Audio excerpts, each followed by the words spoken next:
எங்கட கண்ணுக்கு தெரியாத ஏதோ உண்டு எங்களை எப்பவுமே ஆட்டி படைச்சு கொண்டிருக்கும். என்ன நடந்தது? வர வர உண்ட போக்கு சரியில்லை. நான் அவளுக்கு போன் எடுக்கல, அவன் தான் டவுட் கட் கோல் பண்ணவன். நேற்று மோட்டர் சைக்கிள்ல போன ஒரு தினம் டிப்பர் இடிச்சு ஆல் ஸ்பாட் அவுட். வெறும் 10 ரூபாய்க்கு இந்த படுத்துற பாடு தாங்கலாம் இருக்கு.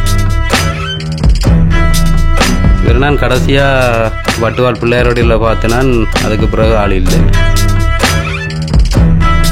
என்ன 20 ரூபாக்கு காணான ஆண்டு கிடக்கு. நாங்க 2 பேரும் ஆளுக்கு ஒரு கச்சா நல்வா வாங்கினோம்.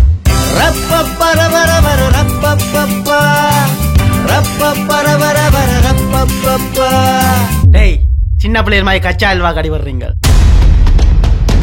ஒரு திறந்தவ மாட்டீங்க. அவர்கள் அடையாளம் காட்டலுமா? அந்த ஆளு பிடிக்காதாக நிறைய பேர் இருப்பாங்க. அவங்க தான் பயப்படுவாங்க. ஐயா, இப்ப அவங்க 2 பேரும் எங்க இருக்காங்க?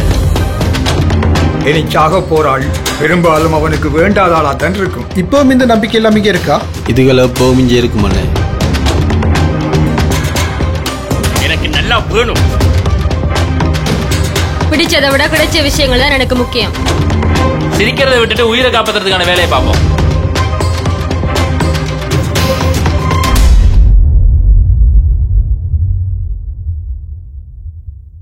அப்பாடா, இனி எந்த பிரச்சனையும் இல்லை.